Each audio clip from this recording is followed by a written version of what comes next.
I'll call up Sean Lyden now to discuss percutaneous transmural arterial bypass for treatment of femoropopliteal disease, 3-year results of the DETOUR2 study. Thank you very much, Brian.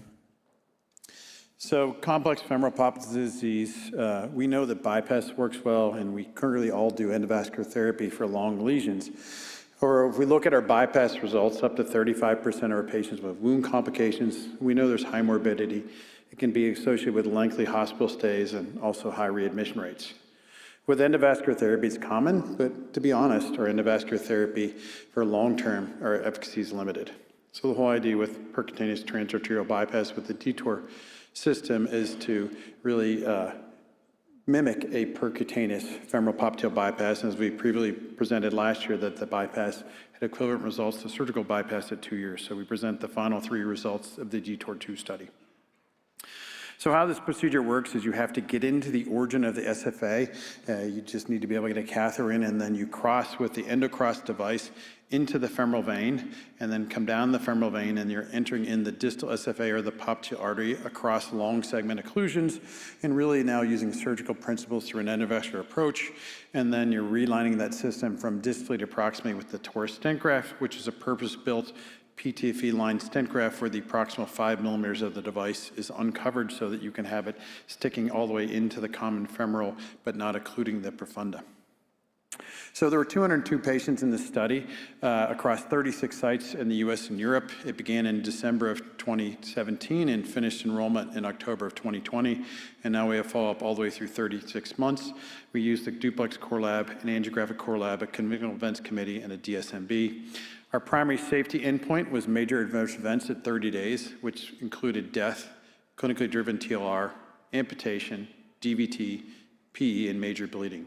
Our primary efficacy endpoint was patency at 12 months, defined as the absence of clinically driven TLR and a peak systolic velocity ratio of greater than 2.5 within the stent graft. To be included in the trial, you had to be Rutherford 3, 4, or 5, and you had to have a symptomatic femoropopliteal lesion of greater than or equal to 20 centimeters in length.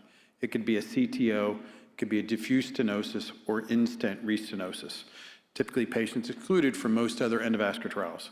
Because of the limitations in size of the torus device, your reference vessel had to be greater than or equal to 4.5 millimeters and less than or equal to 6.7 millimeters. You had to be able to access the SFA at the origin, and you had to have a patent popliteal artery with less than a 50% stenosis distal to the landing zone, and at least one continuous tibial runoff extending the foot. Because we traversed the femoral vein had to be either greater than or equal to 10 millimeters in diameter, or you could have a duplicate femoral vein. And to remember that at least 35% of patients have a duplicate femoral vein.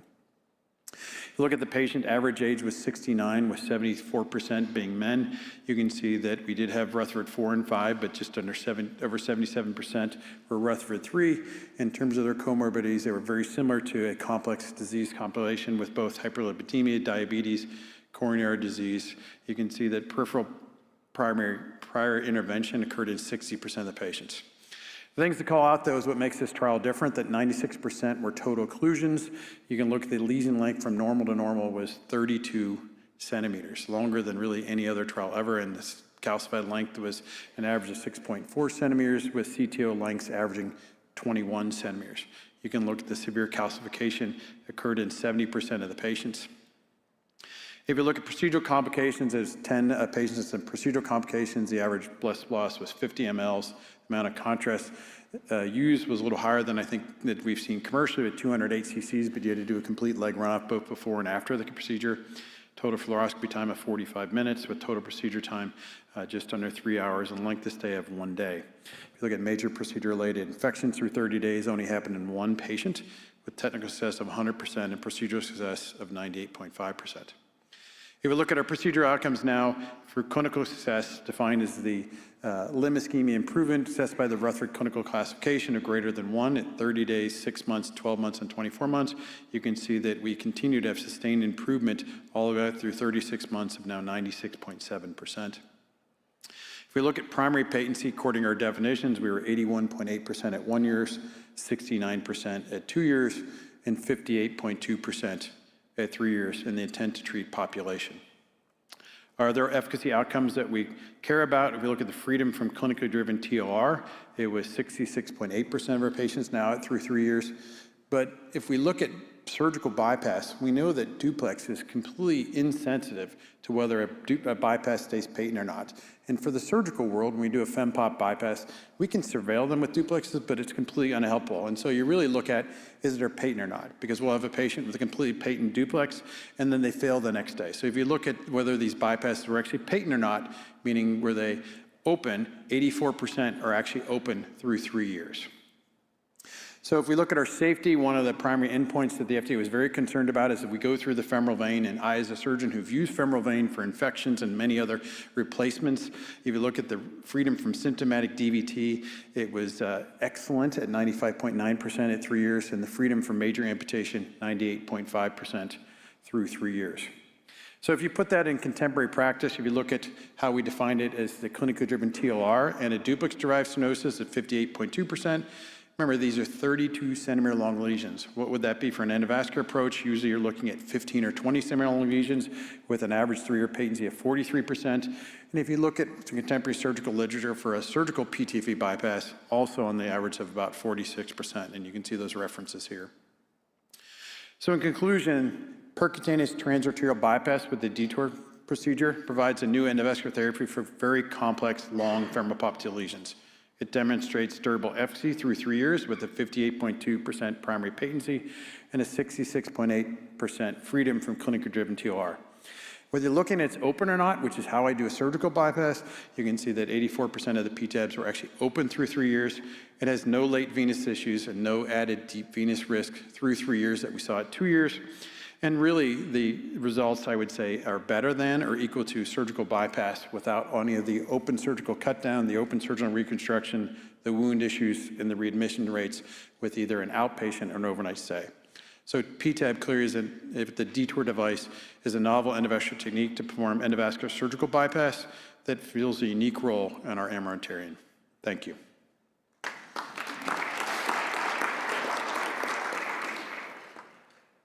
Thanks so much, Sean. It's great to see long-term data like this 3 years out. One of the reasons is because although the rate of DVT is basically insignificant, which is encouraging, as you go further out from this index procedure, especially in one in which you're laying a conduit through a vein, I can imagine having problems with venous insufficiency symptoms or venous stasis skin changes or other things that are maybe less consequential than a DVT but still significant to the patient. So do you have any idea about the risk of venous insufficiency type symptoms or tissue damage in that way? So we did collect venous clinical severity scores and Villalta scores through 3 years of these patients, and there were no worsening from their baseline status. The one thing I can tell you is that you do have to let your vascular lab know that this goes through the vein. And just like a central venous catheter or anything else you put through the vein, there will be a fibrin sheath that's put along it, but you still continue to see flow along it, and you're not seeing DVTs. But you do, just like anything you put through a vein that sits there for a long period of time, it tends to be walled off, just like a lead from a pacemaker, defibrillator, or a central line that's sat in a venous structure for a long period of time.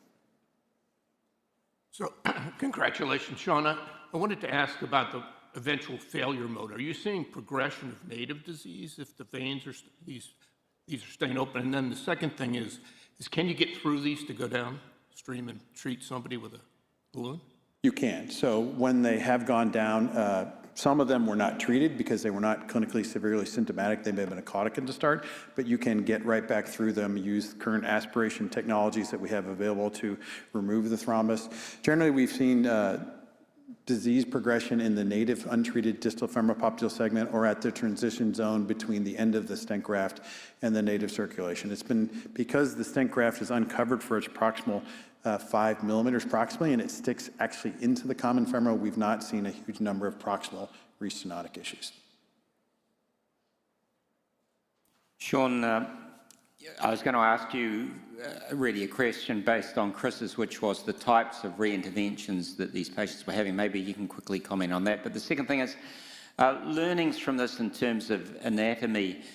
Landing, you mentioned the landing zone at the origin of the SCFA. In a flush occlusion, can you create a landing zone with angioplasty, or do you need a patent stump? And then distal target, what's your assessment criteria for distal landing? P3, is that an okay target for this compared to P1 and P2? So Part of we'll learn more because through the SVS and the Vascular Quality Initiative, there is a registry ongoing to look at real-world experience. But for the trial, long as you're able to get a catheter into the SFA stump, it was fine because you're going to reline all the way back to flush to the origin. It's not a problem. So long as you can get a wire and a catheter in there, you can cross. Part of the limitations within the trial, you could not have a stent that extends within the first 3 centimeters of SFA to cross. I have not personally, but there's been some forums and people have clearly crossed through stents and done that. Now it's been commercially available. In terms of for the trial, you had to have from the tibia plateau, you had to have 10 centimeters above there for a landing zone, and you generally have to have 3 centimeters of the covered stent come into the native vessel. So you wanted to land, so you were generally landed in P1 and P2. It was really not in P3. But if you think about most of the trials, look at bending and motion, the motion is worse in P1, it's probably the least in P3. So if the device will land, and I know that people that have commercially used the device have landed in P3 in clinical cases, but for the trial, we wanted to have a boundary condition that was not testing the limits of the technology. Sean, remarkable results, fascinating. Obviously that you're not seeing the kind of venous morbidity that I'm sure all the critics, stomping their feet to say, surely you're going to do some damage and see. So first question is thoughts on that. Why do you think with this graft in the vein you're not seeing, rampant clotting? Is it super aggressive anticoagulation or just the veins are pretty tolerant? That's the first question. Second question is the discrepancy between the patency and the clinical. One of the early slides with the clinical results, you'd think that once the graft went down, they'd go right back to their preoperative status. And, why aren't you seeing that as well? So, at the Cleveland Clinic, we use a lot of deep vein for infected aortas, for reconstruction all over the place. And I would say that my personal experience is harvesting the deep vein, you do not have a lot of venous morbidity. You may have some early swelling, but usually at 1 and 2 years, the patients really have no symptoms. So I personally wasn't surprised from that. When you went through the femoral vein, I was also concerned, could we have DVTs? But I think it's the way I look at it is now, when you see those patients on ultrasonography, you'll see a very thin layer of tissue that has grown over it, and it's no different than when you reline a central line or a pacer wire through the central venous system. And so there is that, once it gets walled off. For the trial, they had to be on dual antiplatelet therapy, aspirin and Plavix through the completion of the trial. But it was also the time where some of the data on the DOACs came out on their ability to prevent both thrombosis risk, and so we allowed investigators, if they wanted, as part of their standard of care, to have people on low dose or high dose DOACs, and so there was some investigators who that was their standard of care, but it was allowed, but you had to be on at least dual antiplatelet therapy through these 3 years of the trial. And in terms of when they went down, most of the patients returned to their baseline status, and so there were a fair number of people that had occlusions that weren't necessarily retreated, and I know just like when we have someone with an SFA intervention or a surgical bypass, it really depends on how soon we see them after their occlusion, how symptomatic they are, whether we treat them a lot. And we've all had our own patients that some people we treat and some people are like, well, you're doing okay, we're going to sit tight. Just one question. I think we did some cases in Leipzig, what I remember. And what I remember is the planning was quite extensive with a CT pre-op and judgment of that.